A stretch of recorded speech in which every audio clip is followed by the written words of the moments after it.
the Doctor never leaves you and the Doctor's impact on your life never leaves you. Just felt fantastic.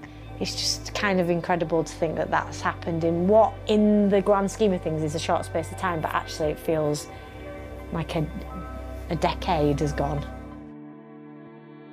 Vous souvenez-vous de ce que vous faisiez le 16 juillet 2017 ? Personnellement, j'étais dans mon canapé face à la finale masculine du tournoi de Wimbledon, qui était interminable et que je me coltinais afin de ne pas rater la grosse annonce qui allait bouleverser le Universe. 5 ans plus tard, nous avons fait nos adieux à Jodie Whittaker, Chris Chibnall, Mandip Gill, Seguna Kinola et tous les autres. En 5 ans, Doctor Who a été transformé, a évolué, et une ère bien spéciale de la série a eu le temps de naître, de grandir et de se régénérer en une autre. Maintenant que l'ère Chibnall-Whittaker est terminée et a eu le temps de décanter dans nos esprits, il est temps de s'y arrêter à nouveau à tête reposée. En définitive, que valent ces 3 saisons?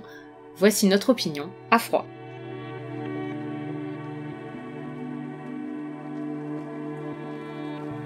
La tâche assignée à Chris Chibnall était ardue. Passer après Russell T Davies et Steven Moffat n'est pas une mince affaire. Si au moment de son annonce, le showrunner en place Steven Moffat était toujours vivement critiqué, comme le veut la tradition, la rage des fans est tombée sur Chris Chibnall en un claquement de doigts. Maintenant qu'on a plus de recul et que c'est au tour de Russell T Davies de s'en prendre plein la tronche, même si Chris Chibnall s'en prend encore des vertes et des pas mûres, on va pouvoir se poser tranquillement pour en discuter. Et en tout premier lieu, commençons par le commencement.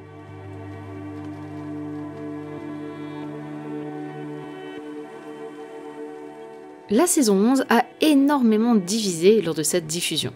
Rarement adorée, elle était plus souvent soit aimée, soit détestée, la faute à un changement de rythme et d'ambiance, mais aussi à un tardis surpeuplé et à un manque de fil rouge.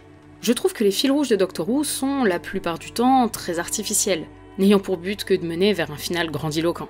L'hybride, Torchwood, The Vault, ça m'ennuie. Mais avec le recul, c'est la saison 11 qui m'a montré en quoi leur présence forcée et agaçante avait du sens. La saison 11 se termine sur peu de choses. The Battle of Ranskoor of Kolos n'a aucune saveur particulière, et s'il pourrait être simplement un épisode correct, il en devient une fin de saison médiocre. Tant et si bien que Résolution semble être la véritable conclusion, tant cet épisode développe mieux les enjeux distillés au fil de la saison et propose un danger bien plus haletant.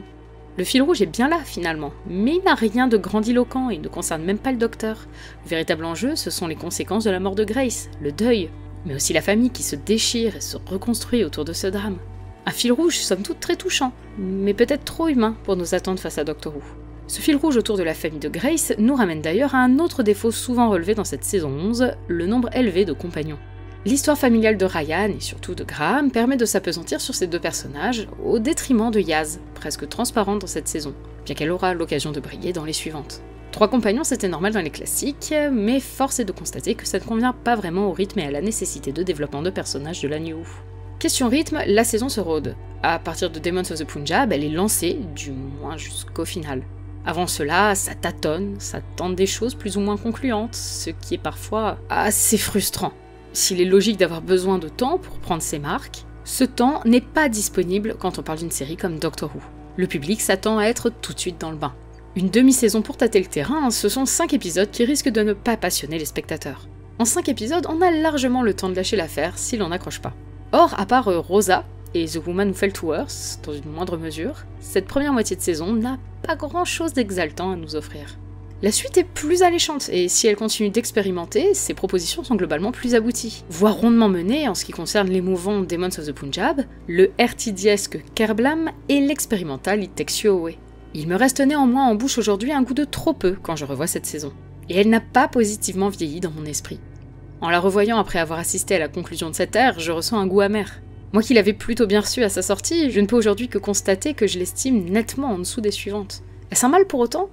Toutes les saisons ne peuvent pas être exceptionnelles, et celle-ci n'en a nullement l'ambition. Ce choix de proposer des histoires plus simples et sans réel fil rouge semble fort à propos pour faire redescendre la pression moffatienne avant de s'engager sur la route de l'enfant intemporel. Mais cela aurait pu être mis en place avec plus de tact.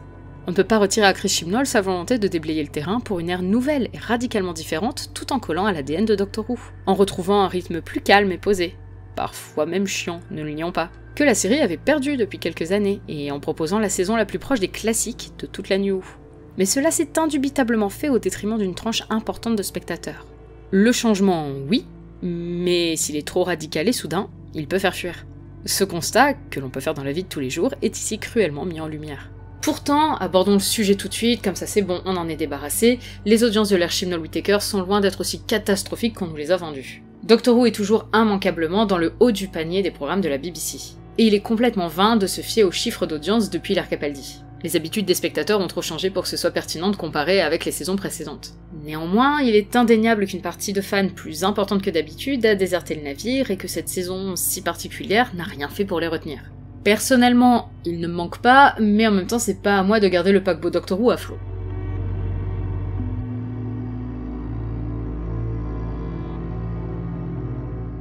La saison 12 est un changement radical par rapport à la précédente. Fil rouge important, retour de l'épique, et surtout, du maître. Maintenant que Chibnall a bien installé son univers et ses propres idées dans l'univers de Doctor Who, il se permet enfin de piocher dans la mythologie de la série. Et il faut admettre que ça fait du bien, surtout qu'on ne se contente pas de Daleks ou de Cybermen, mais qu'on pioche aussi du côté de l'RRTD avec le retour des Judoon. Vu leur importance dans l'univers lors de plusieurs saisons, ce retour semble tout à fait à propos et naturel. On en vient même à se demander ce qu'ils ont foutu tout ce temps. La saison 12, c'est aussi le retour du mystère autour du Docteur, avec le controversé enfant intemporel qui, selon moi, est une des meilleures idées qui a émergé de Doctor Who ces dernières années. Depuis 2013, avec la résolution de la guerre du temps, l'introduction d'un Docteur de la guerre qui fout le boxon dans la timeline mais reste globalement cadré, et l'ajout d'un nouveau cycle de régénération également, la mythologie du Docteur restait globalement intouchée. Seul mystère en suspens, le nom du Docteur. On va pas faire grand chose avec ça. Moffat avait tenté de remettre une pièce dans la machine avec l'hybride, mais c'était un véritable pétard mouillé. La preuve, l'identité de l'hybride est dévoilée dans Hellbent. Pourtant, c'est tellement osef que la saison 12 a vu refleurir, alors qu'elle n'avait rien demandé, plein de théories sur « bon, en vrai, c'est qui l'hybride ?» Qu'on aime ou pas, l'enfant intemporel, c'est du vrai mystère, dans la ligne directe de ce qui aurait dû se faire dans la saison 27 des classiques, si la série n'avait pas été annulée. C'est à la fois un gros bouleversement et pas grand-chose. L'enfant intemporel n'efface absolument rien qu'on ne sache déjà, et apporte une nouvelle piste potentiellement exploitable pour les showrunners suivants, comme avait fait RTD avec la guerre du temps. Que ce soit pour cette guerre ou pour l'enfant intemporel, ce sont des révélations qui impactent le Docteur et modifient sa vision de lui ou elle-même, mais qui ne nécessitent aucune résolution si on décide de ne pas creuser la piste. Chibnall dit lui-même que l'enfant intemporel peut être une piste à explorer pour ses successeurs, ou à considérer comme une fausse piste du maître, ou encore juste à ignorer, bien qu'on sache depuis que cette dernière option est inenvisageable selon Russell T. Davies. Et ce choix, Chibnall l'a symbolisé par la montre plongée par le Docteur au cœur du TARDIS dans la saison suivante. Personnellement, j'espère que le Docteur n'ouvrira jamais la montre. Imaginez un peu le bazar si le Docteur récupère toutes ses expériences perdues. Mais j'aimerais tout de même qu'il apprenne plus de bribes sur son passé caché. Pour ce qui est de Gallifrey ravagé, c'est un peu plus complexe de justifier son retour. Mais après tout, RTD l'avait bien complètement détruite lors de son premier run. Gallifrey revient toujours d'une manière ou d'une autre. Donc oui, la saison 12 est clivante, surtout qu'elle propose du très haut et du très bas, des merveilles comme la première partie de Spyfall ou Fugitive of the Judoon, et des gros ratages malgré des concepts intéressants comme Can You Hear Me et surtout Orphan 55. La saison 12 est affreusement bancale, mais c'est un peu pour ça que je l'aime autant. Elle a tenté des choses différentes pour le meilleur et pour le pire, et a réussi à installer un fil rouge tellement solide accompagné d'un tsunami de révélations qu'elle va marquer durablement les esprits, qu'on le veuille ou non. La saison a bientôt 4 ans et son final continue d'enflammer le fandom à la moindre évocation. Personnellement, j'y vois un sacré tour de force.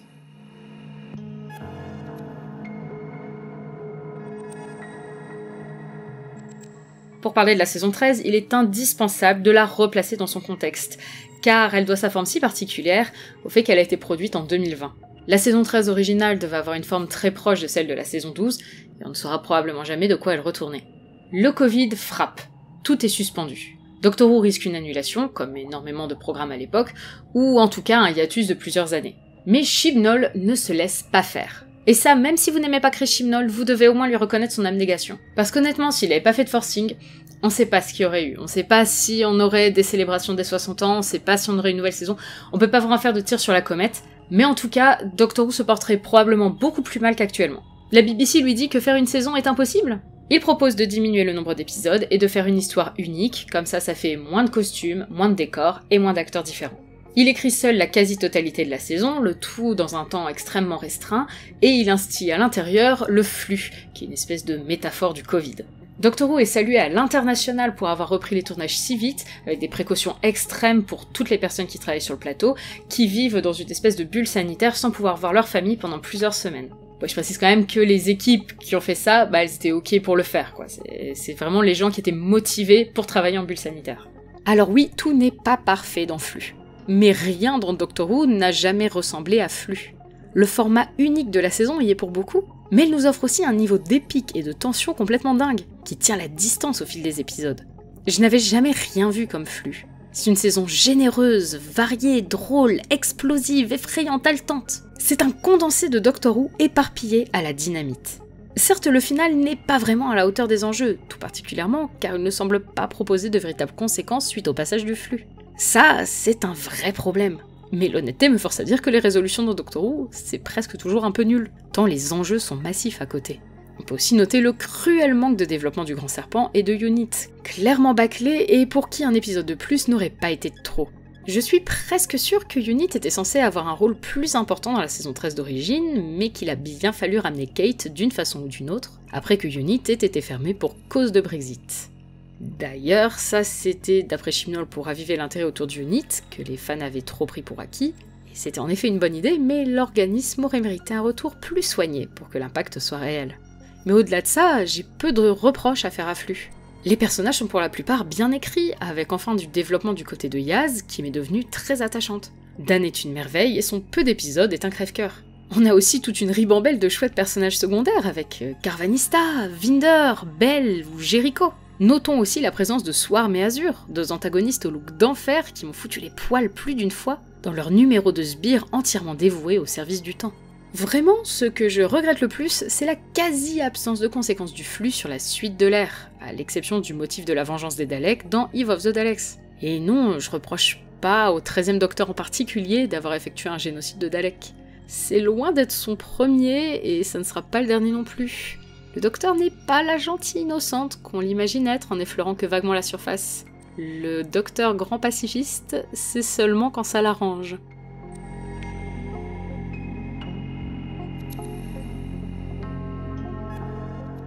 Eve of the Daleks m'a énormément plu sur le coup et beaucoup moins par la suite.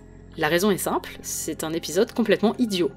Il se contredit, ne respecte pas son principe, ça part dans tous les sens, mais c'est pour ça qu'il est si efficace. En sortant de mon premier visionnage, j'étais extatique. Je n'avais pas eu une seconde de répit dans cet épisode généreux et fun.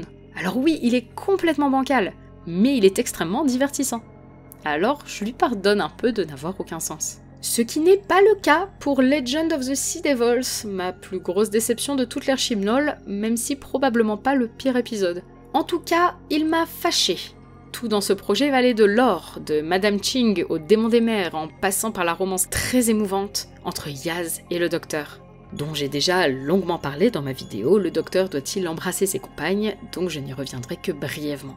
Mais l'ensemble est un immense gâchis. Les scènes d'action sont molles, les enjeux sont faiblards, Madame Ching est extrêmement mal écrite. Moi qui attendais chaque épisode historique en trépignant, je suis tombée de très haut. Après 2 épisodes aussi bancals, je redoutais un peu que Power of the Doctor soit un pétard mouillé. Heureusement, il a répondu à toutes mes espérances, et plus encore. C'est un épisode extraordinairement généreux qui rend hommage à peu près toutes les ères, surtout aux classiques. Rien ne pouvait plus me réjouir que de retrouver des compagnes et des docteurs de cette portion de la série importante à préserver et à faire découvrir.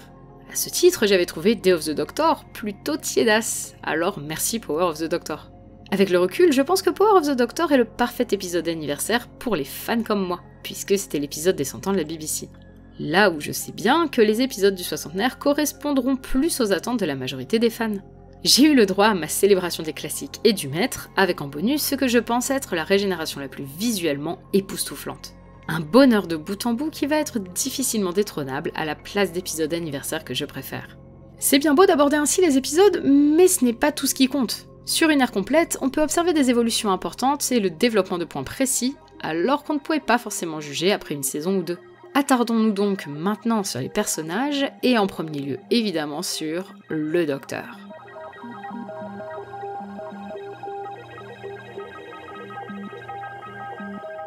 Si l'écriture du personnage n'est pas appréciée de tous, il est globalement admis que Jodie Whittaker a été une formidable interprète de Notre Seigneur du Temps adoré. Elle a apporté au rôle sa fraîcheur, son côté clownesque, mais aussi beaucoup de fêlure. C'est un docteur qui a énormément évolué au fil du temps. D'abord extrêmement positive et rêveuse, s'émerveillant des moindres détails de l'univers, elle a peu à peu sombré dans la mélancolie et ses secrets. Elle ne confie jamais rien à personne et porte le poids du monde sur ses épaules, au point d'en craquer, d'en avoir assez de faire croire que tout va bien et qu'elle n'a pas à gérer plus que les autres, ce que tout le monde sait en réalité. Elle essaie juste de s'en convaincre elle-même. Et tout cela la rend extrêmement humaine. On a un docteur fragile et meurtri, mêlé à un besoin de soutien qui définit le personnage. Ses espoirs et sa joie sont mis à rude épreuve, et c'est ce qui rend son écriture si belle dans les spéciaux, après qu'elle ait choisi de laisser derrière elle le poids de l'enfant intemporel. On revient à un docteur plus optimiste, mais qui peine tout de même à quitter sa coquille au désespoir de Yaz qui ne supporte plus qu'elle la traite de la sorte. Le docteur se comporte très mal avec sa compagne et son comportement est amplement pointé du doigt. C'est grâce à Dan principalement qu'elle va réapprendre à dialoguer un peu avec Yaz, toujours avec la même difficulté. Ce n'est cependant pas une de mes incarnations favorites du personnage. Elle est souvent un peu trop en retrait, parfois même passive. C'est important pour laisser les autres personnages s'épanouir, mais elle se retrouve souvent autant spectatrice que nous. Elle aurait mérité plus de scènes d'action débridées. J'aurais aussi apprécié un développement plus ample de son côté bricoleuse, peu abordé en dehors de The Woman Who Felt Worse et Spyfall. C'était original comme distinction. De même, je suis un peu restée sur ma faim vis-à-vis du docteur fugitif, incarné par la superbe Jo Martin. Un personnage fascinant et plein de mystères, ça c'est chouette, mais qui n'est que peu apparu. Ça c'est moins chouette. Chacune de ses apparitions est une petite merveille et je croise fort les doigts pour qu'elle réapparaisse à l'occasion d'un autre showrunner. Russell T Davies ayant l'air de tenir compte de l'enfant intemporel et du flux dans les épisodes à venir, je ne peux m'empêcher d'espérer.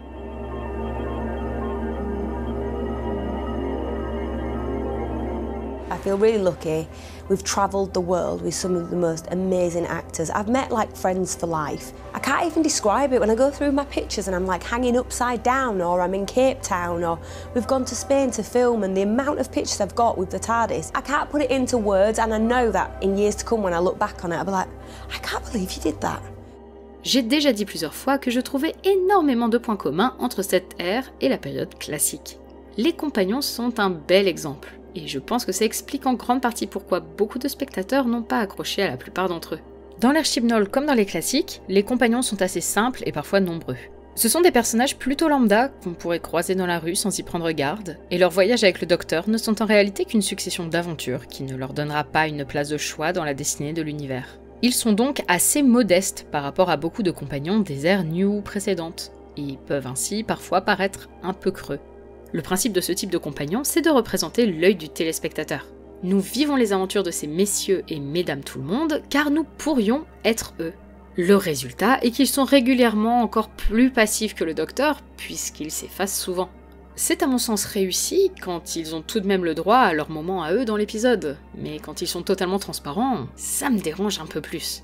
Graham est peu mis en valeur dans la saison 12, mais il a eu une place centrale dans la saison 11. Dans laquelle son histoire a été pas mal résolue. Il a fait le deuil de Grace d'une fort belle manière après un long cheminement.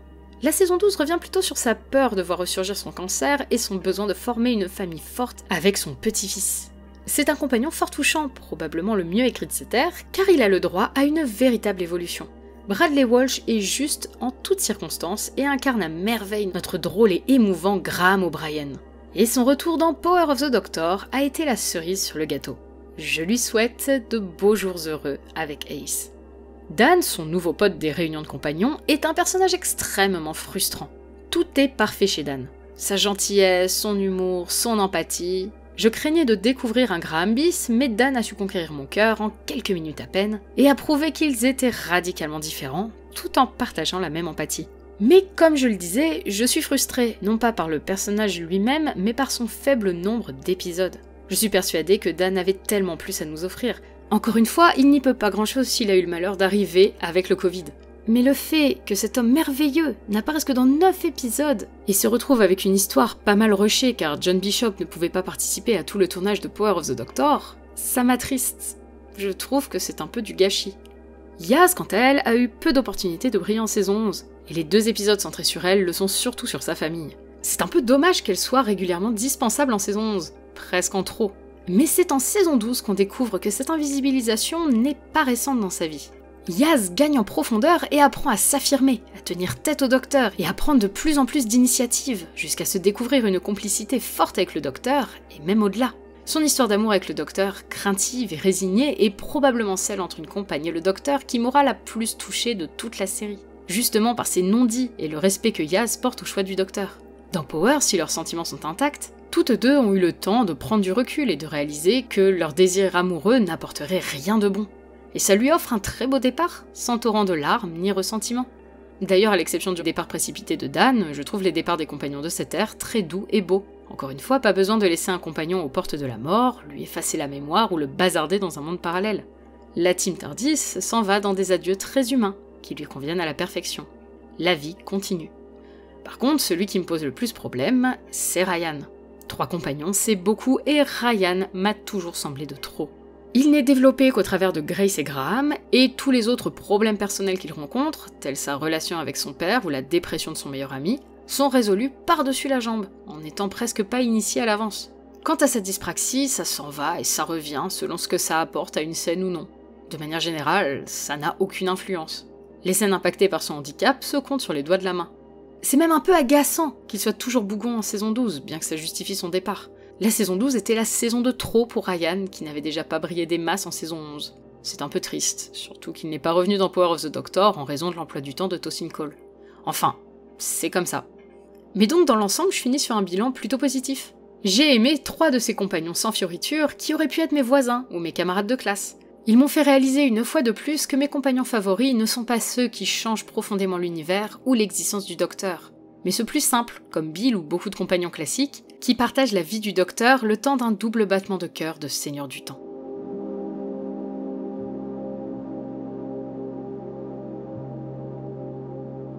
Even though he's a villain, I never like to see him as a villain because he's so much more complex than that. You'll hate him, but you'll also like him in a very crazy way. Je n'ai aucun self-control lorsqu'il faut évoquer celui qui, pour moi, est le meilleur personnage de Doctor Who, le Maître. Mon amour pour cette teigne n'est plus à prouver et je ne vais pas surprendre grand monde en affirmant que j'attends chacune de ses apparitions comme celle du Messie. Mon grand amour avant l'ère Whittaker était évidemment Missy, suivi de près par le Maître de Roger Delgado. Elle avait su me conquérir par son humour, sa douceur inhabituelle malgré ses habitudes de psychopathe et sa totale incapacité à comprendre le Docteur. Michelle Gomez est une véritable reine et peu de choses pouvaient la détrôner dans mon cœur. Parmi ce peu de choses se trouve Sacha Dhawan. Ce maître est l'antithèse de Missy et c'est pour cela qu'il fonctionne aussi bien à mon sens. Et c'est aussi pour ça qu'il me semble couler de source que ce maître vient bien juste après Missy. Celle-ci a tout tenté pour se racheter et rafistoler son amitié avec le Docteur au point de se dénaturer, ce que le maître de John Sim va d'ailleurs lui reprocher. Mais malgré ses sacrifices et ses efforts, Missy est restée irrémédiablement seule et abandonnée dans ses derniers instants. Avec toute la meilleure volonté du monde, elle est désormais mise devant l'évidence que le Docteur n'est pas là quand elle a besoin de secours et qu'il a continué sa route en la laissant se sacrifier pour lui. Par-dessus le marché, ce nouveau maître, trahi et délaissé, découvre un secret monstrueux à ses yeux, le fait que le Docteur vienne d'un autre peuple et ait été exploité pour lui voler ses capacités et les transmettre au Seigneur du Temps. Le maître qui depuis toujours cherche à surpasser le Docteur, qui depuis peu doit vivre avec le constat amer que le Docteur ne pourra jamais l'apprécier de nouveau, réalise par-dessus le marché que celui ou celle qu'il est physiquement dépend également de ce Docteur qui obnubile sa vie. C'est la trahison de trop de la part des Seigneurs du Temps, qui lui ont causé quand même un paquet de traumatismes, alors le maître décide de se venger de façon un peu radicale. Trop radicale ? Je me fais pas trop de mourons pour Gallifrey. C'est comme le maître. Elle revient toujours avec une justification minimale, voire aucune. Le maître de Sacha Dhawan est dévasté, dans ses derniers retranchements, complètement à bout et malheureux.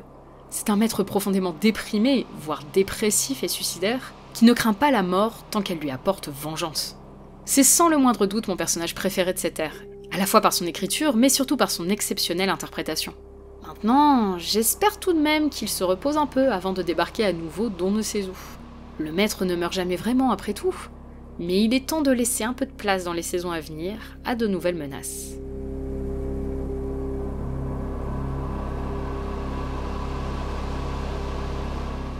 Il y a pas mal de petits détails qui ne réclament pas forcément une analyse poussée, mais sur lesquels je voudrais revenir. À commencer par le TARDIS. Si l'extérieur est très harmonieux avec sa petite pancarte noire et que je suis ravie qu'il reste pour la nouvelle ère, je suis un peu heureuse d'en avoir enfin fini avec cet intérieur qui, s'il a pour lui d'être original, n'a jamais totalement reçu mes faveurs. On se sent à l'étroit dans ce TARDIS, dont on ne perçoit pas la grandeur. Ils ont amélioré cet aspect en rajoutant en cours de route un escalier, un passage, quelques décorations. Mais moi qui apprécie les TARDIS où l'on s'imagine pouvoir se promener, tels ceux du 5e, 6e, 11e Docteur qu'on explore régulièrement, ou celui du 12e où, sans vraiment sortir de la salle de contrôle, on a tout de même une impression de grandeur et de vagabondage possible. Là, je n'ai jamais vraiment eu l'impression qu'il y avait autre chose. Ce qui est dommage.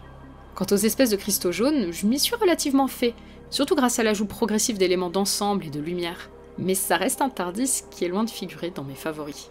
Idem pour le tournevis sonique, dont j'apprécie relativement bien qu'il ait été construit par le Docteur, ainsi que son aspect ergonomique, mais je peine vraiment à le trouver joli. Pratique plus qu'autre chose, dirons-nous.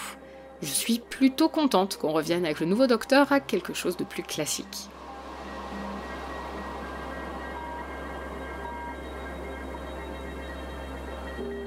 Je mentirais en clamant avoir été subjuguée à l'annonce de Chris Chibnall au poste de showrunner de Doctor Who. Je n'appréciais pas particulièrement ces épisodes d'avant, même si revoir les premières saisons de Doctor Who et de Torchwood 15 ans après m'a permis de redécouvrir depuis certains de ces épisodes de l'époque sous un jour beaucoup plus clément. Je peux pas non plus dire que ces premiers épisodes sur la saison 11, à l'exception de Rosa qui l'a coécrit, m'ont bouleversée. Mais j'ai tout de même rapidement trouvé son écriture touchante. Souvent brouillonne, imparfaite et inégale, l'écriture de Chris Chibnall a eu besoin d'un sérieux tour de chauffe pour se mettre en jambes. La saison 12 a prouvé qu'il était bien plus à son aise dans les fils rouges que dans les parties plus stand-alone. Et à l'exception de son talent et sa passion pour les épisodes historiques, il a eu du mal à s'imposer en saison 11. En saison 12, son fil rouge est cohérent, étalé, contrôlé et parfaitement référencé. De manière générale, entre celui-ci et Power of the Doctor en particulier, Chris Chibnall ne s'est pas privé de faire parler le fan qui est en lui, particulièrement friand de tout relier au classique, mais ne se privant pas non plus de quelques références à la première ère RTD. Je suis juste un peu déçu que l'ère Moffat soit autant passé sous son radar, vu l'importance qu'il a accordée aux autres, et que la com de la BBC a accordé aux autres. Peut-être a-t-il écrit trop d'épisodes lui-même. La saison 11 brille particulièrement quand d'autres scénaristes sont à l'écriture, et son système de Writer's Room en saison 12 a porté ses fruits pour offrir une très belle saison. La saison 11 aurait peut-être gagné en panache s'il ne s'était pas chargé d'en écrire la moitié. Mais on peut difficilement lui reprocher d'être si présent à l'écriture, alors que Russell T. Davies et Stephen Moffat ont eux aussi été les scénaristes de 5 ou 6 épisodes de chacune de leurs saisons respectives. Surtout que son crédit de scénariste pour les épisodes de la saison 12 sont surtout dus aux conditions d'écriture en Writer's Room de la saison. C'est-à-dire que lui et tous les scénaristes de la saison ont tout écrit en travaillant les uns avec les autres, regroupés dans un espace dédié. C'est une méthode très utilisée aux États-Unis, mais assez peu au Royaume-Uni. La saison 13 devait être écrite de la même manière s'il n'y avait pas eu le Covid. Et comme expliqué précédemment, l'existence même de Flux est le plus bel exploit de Chris Chibnall, qui devrait lui attirer un respect éternel de tous les fans, même ceux hermétiques à son style. Et Flux est probablement sa plus belle réussite. Modelé en un temps record vu les conditions, fun et riche, parfois trop, c'est une saison unique en son genre. Malgré sa fin légèrement en deçà et la déception du manque de répercussions dans l'univers, l'aventure Flux est une énorme bouffée d'air frais. J'aurais aimé qu'elle fasse 1 ou 2 épisodes de plus, mais en étant ce qu'elle est, elle nous offre un spectacle absolument inédit dans Doctor Who. Power of the Doctor est lui aussi un exercice dangereux et pourtant follement exutoire qui, s'il oublie les conséquences du flux, apporte une conclusion à la fois tout en explosion et en douceur pour le 13e Docteur. Mais donc, que vais-je retenir de Chris Chibnall ? Son amour des classiques, pour commencer, qui prolonge à la perfection la période fanboy classique de Stephen Moffat lors de l'ère Capaldi et permet de conclure sur une superbe ode au classique, qui est déjà, à mes yeux, un magnifique épisode anniversaire. Je retiens également ces épisodes historiques, véritables bonbons pour les amateurs dans mon genre, même si je regrette que le dernier soit un ratage complet. Énorme coup de cœur pour Demons of the Punjab, un de mes favoris de cette ère et sans aucun doute mon épisode historique préféré de la New. Ce que j'aimerais bien ne pas retenir, mais que je ne suis pas prête d'oublier, c'est le déferlement de haine souvent gratuite qu'il a récolté. Car rien ne justifie une telle haine à cause d'une série télé. Les pires étant probablement les accusations d'une série devenue woke, comme on dit, alors qu'elle a toujours été progressiste et que, si on met de côté les équipes de tournage qui n'ont jamais reflété autant de diversité, bien plus même que pour la prochaine ère, avec beaucoup moins de talents émergents non blancs et non masculins sur le plateau, l'ère Chibnall est probablement l'une des ères aux messages les moins progressistes d'après les mœurs de son époque. Donc ces accusateurs ne semblent pas vraiment prêts pour le retour de Russell T. Davies aux commandes. Enfin, je retiendrai quand même le culot. L'air Chibnall nous a offert des épisodes à la limite de l'expérimental parfois, comme It Takes You Away, Praxeus ou Once Upon a Time. On a secoué le lore établi pour l'aider à pousser de nouvelles branches et racines. Chibnall a sué sang et eau pour proposer le maximum dans un contexte de coupes budgétaires massives, et de com de la part de la BBC très approximative. Et c'est aussi une ère où il a mis beaucoup de lui. Ses saisons sont extrêmement personnelles. Il a injecté en Graham et le docteur ses peurs face à son propre cancer en rémission et le soutien parfois maladroit qu'on lui apporte sur le sujet.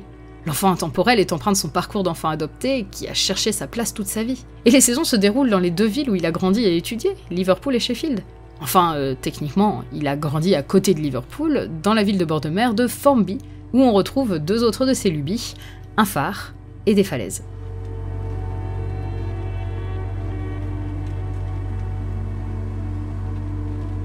Je viens d'évoquer très rapidement la com approximative de la BBC, et c'est en effet un énorme problème de cette ère. La BBC n'a fait aucun cadeau à cette ère si particulière pour lui permettre un certain succès. Le premier épisode de la saison 11 a été plutôt bien marketé, et puis ce fut le néant jusqu'à Flux, qui a bénéficié d'une com très mystérieuse avec la disparition des comptes officiels sur les réseaux sociaux et des énigmes dans des villes et des musées. D'ailleurs, ils ont été primés en France au festival Sérimania pour l'ingéniosité de cette campagne de com. C'est juste dommage que ça n'ait pas eu beaucoup de rapport avec la saison elle-même, et surtout que c'était impossible à suivre correctement à l'international. Car l'international a réussi à être encore moins choyé qu'à son habitude. Tout était exclusivement britannico-centré durant cette ère, alors espérons que Disney+ permette de modifier un peu ce statu quo. Et justement, en parlant de Disney+, que va apporter cette plateforme de distribution ? Eh bien, comme Bad Wolf Studio à la production, ça va apporter de l'argent.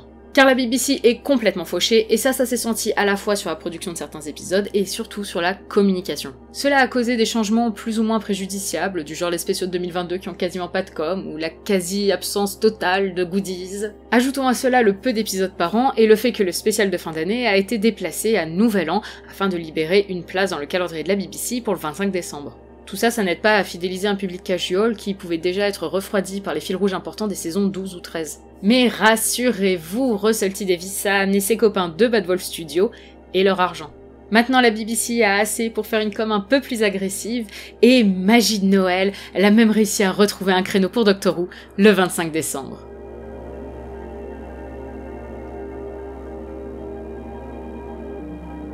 Que dire en définitive de cette ère ? Elle a proposé un Doctor Who radicalement différent de tout ce qu'on avait eu jusqu'à présent. Mais elle est pourtant restée fidèle à l'âme du programme. Elle a su lui redonner du mystère sans pour autant le résoudre lors de la conclusion. Parce que tout mystère n'a pas besoin d'être résolu, en tout cas immédiatement. Elle a su monter en puissance tout en proposant un nouveau ton. Elle est également passée par toutes les émotions. L'optimisme, puis l'introspection, avant de bouillonner d'exaltation, pour un retour à l'optimisme à travers la régénération la plus douce que nous ayons eue sur nos écrans. C'était visuellement sublime, avec une véritable plus-value cinématographique. Tout ça grâce à un matériel dernier cri et des effets spéciaux tels qu'on n'aurait jamais osé espérer en avoir sur Doctor Who. Nous avons aussi eu la possibilité de découvrir la New sous une nouvelle ambiance musicale, au début très atmosphérique, puis de plus en plus épique. Je retiens énormément de morceaux de la période Akinola, proportionnellement au nombre de musiques qu'il nous a proposées. Et je le remercie tout particulièrement de nous avoir offert le meilleur thème du maître depuis toujours.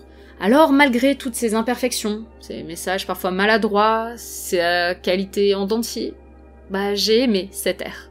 Elle ne sera pas ma favorite, mais elle restera dans mon esprit comme une ère qui a systématiquement voulu tester des choses et a agi comme un véritable laboratoire. Je suis heureuse qu'une actrice aussi talentueuse que Jodie Whittaker ait eu l'occasion de porter les vêtements du Docteur pendant 5 années. Des années mouvementées, mais riches en émotions.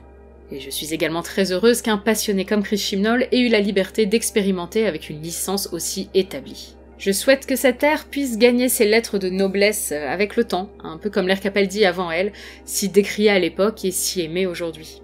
L'ère Whittaker est plus bancale, donc ce sera plus ardu pour elle, mais je lui fais confiance. Et vu le soutien inébranlable de Russell T Davies à son bon ami Chris Chibnall, et le fait qu'il ait promis de lui rendre hommage dans les saisons à venir, j'ai encore plus envie d'y croire.